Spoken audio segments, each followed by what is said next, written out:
संस्कार धामी में गणेशोत्सव की धूम है। जगह जगह पंडालों में विराजे गणपति के दर्शनों के लिए लोगों की भीड़ उमड़ रही है। तो वहीं अनंत चतुर्दशी की पूर्व संध्या पर हवन पूजन और भंडारों का भी आयोजन किया जा रहा है। हाऊबाग स्थित त्रिमूर्ति सिद्ध गणेश मंदिर में श्रद्धालुओं द्वारा भक्ति भाव से पूजा कर हवन किया गया और उसके बाद भंडारे का आयोजन हुआ, जिसमें बड़ी संख्या में लोग शामिल हुए।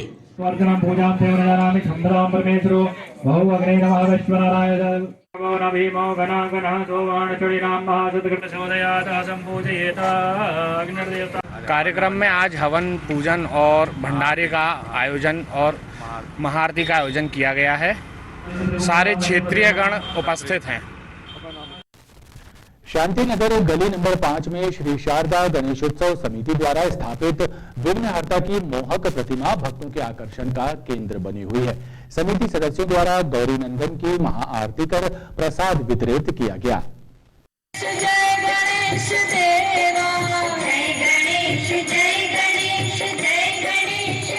शांतिनगर गली नंबर 5 में पिछले कई वर्षों से श्री शारदा गणेश उत्सव समिति द्वारा भगवान विनायक की प्रतिमा स्थापित की जा रही है। इस वर्ष भी समिति द्वारा गजानन की मोहक प्रतिमा स्थापित की गई और गणपति की भक्ति भाव से पूजन अर्चन किया गया।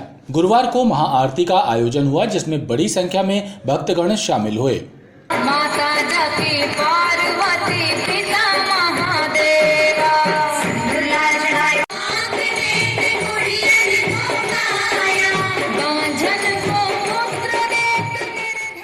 यहाँ पर श्री शारदा गणेशोत्सव समिति विगत अपने 14-15 वर्षों से यह भव्य दिव्य प्रतिमा रखती आ रही है और उनके परिवार में बबलू गुप्ता जी, मोहित गुप्ता जी, राहुल गुप्ता जी और समस्त पूरा गुप्ता परिवार और हमारे शांतिनगर 5 नंबर गली के समस्त निवासी इनके सहयोग से और इन पूरे परिवार के सहयोग से है जो आप देख रहे हैं। और यहाँ पर सभी लोग, हमारे कॉलोनी के बुजुर्ग सभी लोग इसमें मदद करते हैं, सहयोग करते हैं। आज क्या आयोजन किया गया? आज यहाँ पर महा आरती गणेश भगवान की गई।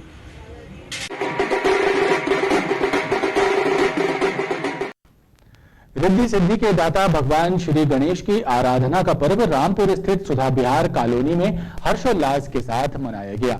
इस अवसर पर महाआरती और हवन किया गया, जिसमें कॉलोनी के समस्त रहवासी शामिल हुए। सुधा विहार कॉलोनी में गणेश प्रतिमा की स्थापना करने के साथ ही भगवान की आराधना विधि विधान से की गई। कॉलोनी के सदस्यों ने बताया कि उनके द्वारा कई वर्षों से गणेशोत्सव पर गणपति की प्रतिमा स्थापित की जाती है और पूरे 9 दिनों तक विविध कार्यक्रमों का आयोजन होता है, जिसमें सभी बढ़ चढ़कर हिस्सा लेते हैं।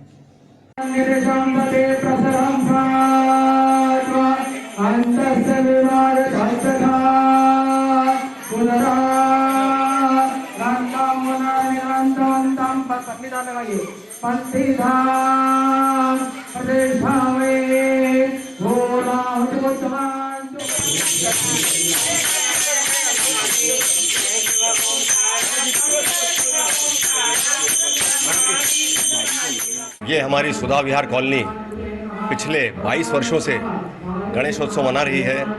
सन 2000 में हम लोगों ने शुरुआत की थी, तब से लेकर के बिना खंड के, बिना विखंडित हुए ये लगातार गणेशोत्सव मनाया जा रहा है। इसमें पूरे 10 दिन तक हम लोग विभिन्न प्रकार के कार्यक्रम करते हैं। बच्चों के लिए, महिलाओं के लिए, पुरुषों के लिए अलग अलग तरह के खेल होते हैं, क्विज होते हैं, कुकिंग कंपटीशन होता है, रंगोली प्रतियोगिता होती है, मेहंदी प्रतियोगिता होती है, पुरुषों के लिए म्यूजिकल चेयर वगैरह होता है। आज ये हवन रहता है। हम लोग सभी परिवारों को प्रसाद वितरण करेंगे और हम लोग हमेशा ईश्वर से यही गणेश जी से प्रार्थना करते हैं, जिस प्रकार से वो 22 साल से हम लोगों को अपनी खुशियाँ, अपना आशीर्वाद देते आ रहे हैं। यह आशीर्वाद, यह खुशियाँ हमेशा बरकरार रखें हमारे सुधा विहार परिवार में। जय गणेश। गुरुवार को महाआरती और हवन का आयोजन किया गया। जिला पंचायत के 15वें और 5वें वित्त की राशि के उपयोग को लेकर आयोजित बैठक में विकास कार्यों की रूपरेखा तैयार की गई। सीईओ सलोनी सिडाना ने बताया कि लंबित अधोसंरचना के कार्य और विद्युतीकरण सहित पेयजल संबंधी कार्यों को प्राथमिकता से पूरा किया जाएगा। जिला पंचायत सीईओ सलोनी सडाना ने बताया कि 5वें और 15वें वित्त की राशि आने के पूर्व ही विकास कार्यों की रूपरेखा तैयार होने लगी है और जैसे ही राशि आएगी तो प्राथमिकता के अनुसार विकास कार्यों को पूरा किया जाएगा।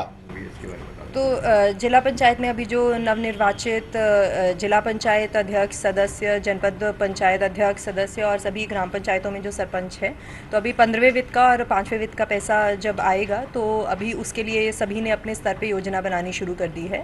तो उस योजनाओं में क्या कार्य लिए जाएंगे अधोसंरचना के, उसके बारे में सब जगह पे अभी चर्चा हो रही है। जैसे पैसा आएगा फिर हम उसके अनुसार, योजना के अनुसार उस पैसे को खर्च करना शुरू करेंगे। गणेशोत्सव पर्व पर शांति एवं सुरक्षा व्यवस्था कायम रखने के लिए शहर के संवेदनशील इलाकों और विसर्जन यात्रा के मुख्य मार्गों में पुलिस अधीक्षक के नेतृत्व में फ्लैग मार्च निकाला गया। गणेशोत्सव पर्व पर शहर में शांति व्यवस्था कायम रखने के उद्देश्य से पुलिस द्वारा घंटाघर से फ्लैग मार्च निकाला गया। फ्लैग मार्च तैयाबली चौक, नौदरा ब्रिज, तीन पत्ती चौक, लाडगंज, कमानिया, मिलोनीगंज, हनुमान ताल, घोड़ा नक्कास, सिंधी कैंप, रद्दी चौकी, आधार ताल, गोकलपुर सहित अन्य स्थानों से होकर गुजरा।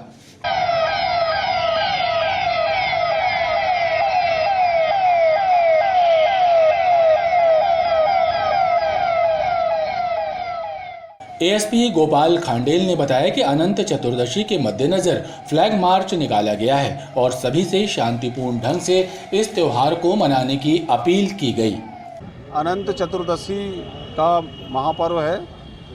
इस पर्व के मद्देनजर आज हम समस्त अधिकारीगण कंट्रोल रूम से एक फ्लैग मार्च पूरे शहर में वाहन के माध्यम से निकाल रहे हैं। इस फ्लैग मार्च का उद्देश्य जो है वो एरिया डोमिनेशन करना है और ताकि ये पब्लिक में ये हमें उन्हें विश्वास दिलाना है, उनमें ये बात जागृत करना है कि वो शांतिपूर्वक अपने त्यौहार अच्छे से मनाएं।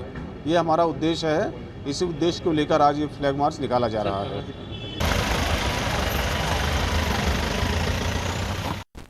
विश्व साक्षरता दिवस पर ग्रामीण क्षेत्रों में भी जन जागरूकता रैली निकाली गई। बरगी में शिक्षकों और स्कूली बच्चों ने मिलकर शिक्षा की अलख जगाई, लोगों से निरक्षरता मिटाने का आह्वान किया। बरगी क्षेत्र के सभी शासकीय स्कूलों के बच्चों ने मिलकर तहसीलदार सुषमा धुर्वे, प्राचार्य मंजुला शर्मा, बीआरसी मनोज पांडे के मार्गदर्शन में एक जन जागरूकता रैली निकालकर साक्षरता का नारा बुलंद किया।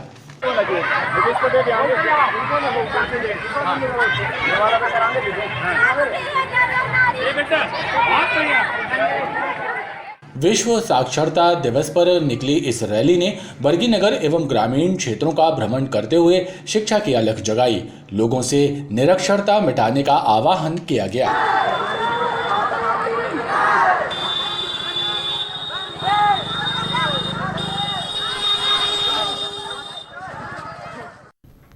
पार्षदों के मोर्चा संभालते ही सफाई व्यवस्था की खामियां उजागर होने लगी हैं। शिकायतें मिलने के बाद नगर निगम आयुक्त आशीष वशिष्ठ ने 3 सफाई समितियों पर 1,36,000 रुपयों का जुर्माना लगाया है। साथ ही गलती नहीं सुधारने पर ठेका निरस्त करने की चेतावनी दी है। ठेके की शर्त के मुताबिक वार्डों में सफाई मजदूर उपलब्ध नहीं कराने वाली 3 सफाइयों पर दंडात्मक कार्रवाई निगम आयुक्त आशीष वशिष्ठ ने की है। सफाई समिति ultra clean and care service एवं मां नर्मदा साईं सेवा और बर्फानी सिक्योरिटी सर्विसेज के खिलाफ 1,36,000 रुपयों का जुर्माना किया गया है।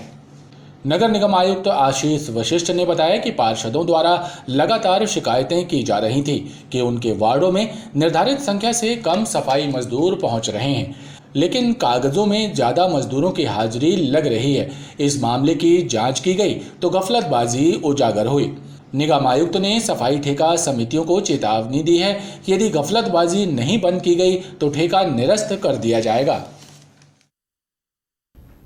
परामर्शदात्री समिति की बैठक आयोजित कराने एवं चतुर्थ श्रेणी कर्मचारियों की डीपीसी संबंधी चर्चा करने मुख्यमंत्री से मुलाकात का समय निर्धारित कराने की मांग को लेकर मध्य प्रदेश लघु वेतन कर्मचारी संघ ने रानी अवंतीबाई सागर परियोजना के मुख्य अभियंता को एक मांग पत्र सौंपा है। रानी अवंतीबाई सागर परियोजना के मुख्य अभियंता के नाम मध्य प्रदेश लघु वेतन कर्मचारी संघ द्वारा एक मांग पत्र सौंपा गया। कर्मचारी संगठन के सदस्यों ने अपनी विभिन्न मांगों को पूरा नहीं होने की दशा में 1 सप्ताह बाद उग्र आंदोलन करने की चेतावनी दी है। प्रमुख मांगे ये है कि हमने 2.5 महीने पहले एक प्रमाद यात्री समिति की बैठक के लिए एक ज्ञापन दिया था इनको। आज 2.5 महीने के बाद भी आज दिनांक तक प्रमाद यात्री समिति की कोई भी बैठक नहीं आयोजित की गई और यहाँ के बाबुओं की भर्राशाही है। यदि साहब से बोला जाता है, मुख्य अभियंता से, उन्होंने बोला कि बाबू की तरफ से पुटअप नहीं होता। दूसरी मांगे यह है कि हमने 3 अगस्त को एक चिट्ठी दिया था कि 4th क्लास कर्मचारियों की डीपीसी के लिए हमको मुख्यमंत्री से मिलने की परमिशन चाहिए, पर यहाँ के बाबुओं के द्वारा एक गलत लेटर मुख्य अभियंता से साइन कराया जिसमें उप मुख्य सचिव बोला गया, जबकि उप मुख्य सचिव कोई भी नहीं होता, ना वल्लभ भवन में ना मंत्रालय में, जबकि एडिशनल चीफ सेक्रेटरी अपर मुख्य सचिव होता है। इसलिए हम चाहते कि जो बाबू ने यहाँ पर जो गलत साहब से साइन करवाए उन पर कार्रवाई हो। मॉडल स्कूल में मामूली बात पर 2 छात्रों के बीच खूनी संघर्ष हो गया, जिसमें एक छात्र घायल है। घायल छात्र को उपचार के लिए जिला चिकित्सालय विक्टोरिया में भर्ती करवाया गया। इसके हाथ और चेहरे पर चोट के निशान हैं। मॉडल स्कूल की कक्षा 12वीं में पढ़ने वाले छात्र मृत्युंजय श्रीवास और कुलदीप शर्मा के बीच मामूली बात पर विवाद हो गया, जिसमें एक ने दूसरे पर धारदार वस्तु से हमला कर दिया। हमले में घायल मृत्युंजय श्रीवास को उपचार के लिए जिला चिकित्सालय विक्टोरिया में भर्ती करवाया गया है। उसके चेहरे एवं हाथ पर चोट के निशान हैं। आरोप लगाया जा रहा है कि हमला चाकू से किया गया है। तो आज मैं अपनी लंच में अपनी क्लास के बाहर खड़ा हुआ था।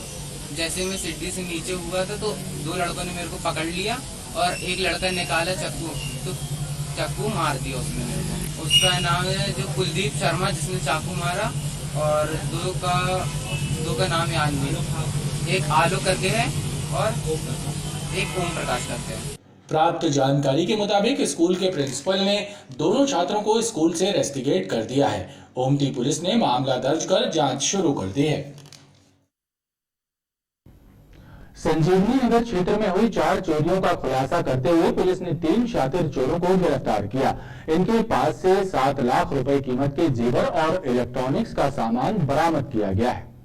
सूने मकानों में ताला तोड़कर चोरी करने वाले 3 शातिर चोरों को संजीवनी नगर पुलिस ने गिरफ्तार किया है। पकड़े गए युवक पवन उर्फ आकाश ठाकुर, अभय उर्फ राकेश विश्वकर्मा और दीपक तेकाम से पुलिस ने करीब 7 लाख रुपए कीमत के सोने चांदी के जेवर और इलेक्ट्रॉनिक्स का सामान बरामद किया है। पकड़े गए तीनों युवक आदतन अपराधी हैं और पहले भी जेल की हवा खा चुके हैं। दिखावे के लिए क्षेत्र में चाय पान और चाइनीज का ठेला भी लगाते थे। ये रेकी करते थे। ये जो तालों को, जैसे मैंने बताया कि ये क्षेत्र थोड़ा कॉलोनी वाला है, तो ऑब्जर्व करते थे कि जहाँ 2-3 दिन से ज़्यादा टाइम ताला लगा हुआ है तो उसी को टारगेट करते थे। बैकग्राउंड तो एक तो इसमें जैसे जो दीपक टेकाम हैं ये चाइनीज़ का ठेला लगाते थे, जो पवन ठाकुर हैं ये पान मसाला या इस तरह की चीज़ें जो होती हैं उसका इनका बेचने का काम था, और कुल मिलाकर के छोटा मोटा इनका धंधा था प्राइवेट, यही था।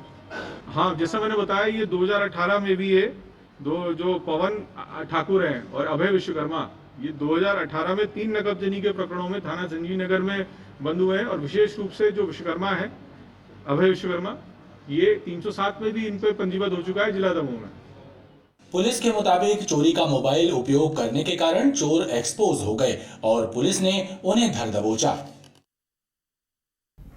खबरों का ये क्रम लगातार जारी है, आप देखते रहिए BTV न्यूज।